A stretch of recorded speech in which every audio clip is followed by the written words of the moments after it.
মৰমৰ ছাত্ৰ ছাত্ৰীসকল, ক্লাছ টিউটৰ ইউটিউব চেনেলত তোমালোক সকলোকে স্বাগতম জনাইছোঁ। চতুৰ্থ শ্ৰেণীৰ বিজ্ঞান বিষয়টোৰ নতুন বিজ্ঞান বিষয়টোৰ অধ্যায় নম্বৰ 12 আমাৰ শৰীৰ এইটো বাৰৰ প্ৰশ্নোত্তৰসমূহ আগবঢ়াম। ভিডিঅ'টো ভাল লাগিলে লাইক কৰিবা আৰু চেনেলটো ছাবস্ক্ৰাইব কৰি ৰাখিবা। এতিয়া প্ৰশ্নৰ উত্তৰলৈ যাওঁ আমি। 1 নম্বৰ প্ৰশ্ন আছে আমাৰ শৰীৰৰ ভিতৰত থকা কেইটামান অংগৰ নাম। এইটো তোমালোকে সকলোৱে জানা। হিউমেন বডি মানে মানুহৰ শৰীৰত বিভিন্ন অংগ প্ৰত্যংগ আছে। তাৰ ভিতৰত তুমি চকুৰে দেখিব পৰা কিছুমান অংগ আছে আৰু শৰীৰৰ ভিতৰত যিবোৰ আমি চকুৰে দেখিব নোৱাৰোঁ। গতিকে যিবোৰ আমি চকুৰে দেখিব পাৰোঁ মানে বাহিৰত থাকে সেই অংগবোৰকে বুলি বাহিৰৰ অংগ কয়, আৰু যিবোৰ ভিতৰত থাকে এইবোৰ ভিতৰৰ অংগ বুলি কোৱা হয়। ভিতৰৰ অংগ কেইটাৰ নাম হ'ল, আমাৰ শৰীৰৰ ভিতৰত থকা কেইটামান প্ৰধান অংগৰ নাম হ'ল, এটা হ'ল মগজু বা মস্তিষ্ক, হৃদপিণ্ড বা কলিজা, হাওঁফাওঁ, যকৃত, পাকস্থলী ইত্যাদি। 2 নম্বৰ আছে আমাৰ শৰীৰৰ সকলো অংগকে অক্সিজেন লাগে। শৰীৰৰ বিভিন্ন অংগই অক্সিজেন কেনেকৈ পায়?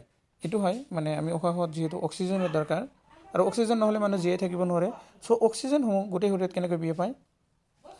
উত্তৰটো আমি উশাহ লওঁতে অক্সিজেন হাওঁফাওঁত সোমাই তেজে হাওঁফাওঁৰ পৰা শৰীৰৰ সকলো অংগলৈ অক্সিজেন লৈ যায়। এইটো এবাৰ বুজি পাইছা? মানে তেজে কি কৰে, শৰীৰৰ গোটেই অংগলৈ অক্সিজেন প্ৰেৰণ কৰে। অক্সিজেন নাপালে শৰীৰৰ কোনো অংগই কাম কৰিব নোৱাৰে। এইটো মনত ৰাখিবা, অক্সিজেন নহ'লে মানে আমাৰ শৰীৰৰ কোনো অংগই কোনো কাম কৰিব নোৱাৰে। 3 নম্বৰ হৈছে উশাহ বন্ধ হ'লে মানুহৰ কিয় মৃত্যু হয়? এইটো বহুত গুৰুত্বপূৰ্ণ। আমি উশাহত অক্সিজেন লওঁ, এইটো গুৰুত্বপূৰ্ণ। উশাহত লোৱা অক্সিজেন হাওঁফাওঁত সোমায় আৰু তেজ হাওঁফাওঁৰ পৰা অক্সিজেন শৰীৰৰ সকলো অংগলৈ কঢ়িয়াই লৈ যায়। আমি যদি উশাহ লওঁ মানে অক্সিজেনসমূহ হাওঁফাওঁত সোমায় আৰু হাওঁফাওঁ কি কৰে, তেজৰ সহায়ত গোটেই শৰীৰলৈ অক্সিজেনসমূহ বিয়পাই দিয়ে।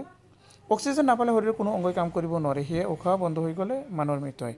গতিকে অক্সিজেন যদি নাপায় উশাহ নিশাহ লোৱা বন্ধ হয় আৰু মৃত্যুৰ মুখত হয়। 4 নম্বৰটো আছে নিশাহত আমি এবিধ গেছ এৰি দিওঁ, গেছবিধ কি? উত্তৰটো হৈছে নিশাহত এৰি দিয়া গেছবিধ হ'ল কাৰ্বন ডাই অক্সাইড। আৰু এটা মনত ৰাখিবা, আৰু উশাহত নিয়া গেছটো হ'ল অক্সিজেন। 5 নম্বৰ হৈছে আমাৰ স্থায়ী দাঁত কেইটা? স্থায়ী দাঁত কেইবিধ? প্ৰতিবিধৰ নাম লিখা। মানে আমাৰ স্থায়ী দাঁত কেইটা আছে? তোমালোকে জানা জন্মৰ পিছত যিটো দাঁত হয় এইটো মানে 7 বছৰ বা 8 বছৰ হোৱাৰ লগে লগে কি সৰি পৰে। তাৰপিছত যিটো দাঁত হয় সেইটো হ'ল কি? স্থায়ী দাঁত। এতিয়া আমি সেইটো আলোচনা কৰিম।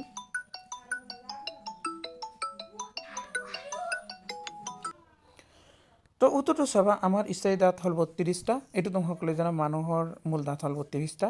স্থায়ী দাঁত হ'ল 4বিধ। সেই কেইবিধ হ'ল, মানে মূল দাঁত হৈছে আমাৰ স্থায়ী। এইটো প্ৰশ্নটো হ'ব যে আমাৰ দাঁত কেইটা আৰু স্থায়ী দাঁত কেইবিধ, এইটো প্ৰশ্ন হয়। আমাৰ স্থায়ী দাঁত হ'ল 30টা।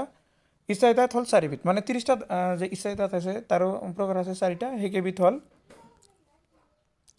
প্ৰথমটো হ'ল আগদাঁত, তাৰপিছত হ'ল কুকুৰ দাঁত। এইটো মনত ৰাখিবা, মানে কুকুৰ দাঁত ওলাই আছে মানুহৰ। 3 নম্বৰত আছে আগজমি দাঁত আৰু 4 নম্বৰত আছে জমি দাঁত। এইকেইটা হ'ল মানে কি স্থায়ী দাঁতৰ প্ৰকাৰ। 32টা দাঁতৰ ভিতৰত এই 4টা ভাগত ভাগ কৰা হয়।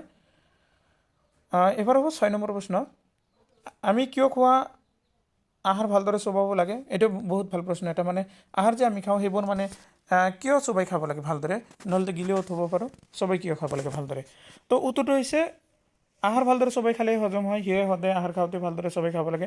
মানে আহাৰ যদি আমি ভালদৰে চিবি বা গিলি নাখাওঁ তেনেহ'লে হজম নহ'ব। যাৰ কাৰণে হজম হোৱাৰ কাৰণে আমি বস্তুবোৰ কি কৰিব লাগে, যিকোনো ধৰণৰ আহাৰ আমি ভালদৰে চবাই লৈ তাৰপিছত খাব লাগে। 7 নম্বৰ হৈছে আমাৰ ইন্দ্ৰিয় কেইটা আৰু কি কি? উত্তৰটো চোৱা, আমাৰ ইন্দ্ৰিয় হ'ল 5বিধ। তোমালোকে সকলোৱে জানা। সেই কেইবিধ হ'ল তলত দিয়া হ'ল। এতিয়া আমাৰ ইন্দ্ৰিয় 5বিধ। সেইকেইবিধ হ'ল চকু, কাণ, নাক, জিভা আৰু ছাল। এই 6টা হ'ল আমাৰ মুখ্য বা প্ৰধান কেন্দ্ৰীয় ইন্দ্ৰিয়। কিহৰ কাৰণে? চকু নহ'লে আমি দেখিব নোৱাৰোঁ, কাণ নহ'লে শুনিব নোৱাৰোঁ, নাক নহ'লে উশাহ নিশাহ ল'ব নোৱাৰোঁ, জিভা নহ'লে সোৱাদ ল'ব নোৱাৰোঁ, ছাল নহ'লে কোনো বস্তুত স্পৰ্শ গম নাপাওঁ। সেইকাৰণে এই 5টাই হ'ল কি, মানে 6টাই হ'ল আমাৰ মুখ্য। এইটো 6 নম্বৰ নহয়, এইটো 5 নম্বৰহে হ'ব, 6টা নহয় 5টা। গতিকে এই 5টা হ'ল কি আমাৰ পঞ্চম ইন্দ্ৰিয়। 8 নম্বৰ প্ৰশ্ন হৈছে আমি খোৱা বস্তুৰ সোৱাদ কেনেকৈ পাওঁ? এইটোও বহুত ধুনীয়া প্ৰশ্ন। আমি যে খোৱা খাদ্য খাওঁ সেইবোৰ সোৱাদটো আমি কেনেকৈ বুজি পাওঁ যে এটা নিমখীয়া হয়, এটা টেঙা হয়, এটা তিতা হয়, এইটো কেনেকৈ বুজি পাওঁ? উত্তৰটো চোৱা, দাঁতেৰে চবাই গুড়ি কৰি লোৱা বস্তুবোৰ লেলাউটিৰ লগত মিহলি হয় আৰু তেতিয়া খোৱা বস্তুৰ সোৱাদ পোৱা যায় জিভাৰ হয়তো আমি মিঠা নে তিতা টেঙা নে নিমখীয়া গম পাওঁ তাৰমানে চাবা আমাৰ মুখৰ ভিতৰত কি থাকে লালটি থাকে সকলোৰে যেতিয়া খোৱা বস্তু খাওঁ এই লালটিৰ লগত মিহলি হৈ জিভাৰ আগভাগত যায় আৰু আগভাগত যোৱাৰ লগে লগে আমি গম পাওঁ যে বস্তুটো মিঠা হয় নে তিতা হয় নে টেঙা হয় তাৰপিছত 9 নম্বৰ প্ৰশ্নলৈ চোৱা 9 নম্বৰ আছে মগজুৱে কাৰ সহায়ত শৰীৰৰ সকলো অংগৰ লগত যোগাযোগ ৰাখে তো উত্তৰটো হৈছে মগজুৱে স্নায়ুতন্ত্ৰৰ সহায়ত শৰীৰৰ সকলো অংগৰ লগত যোগাযোগ ৰাখে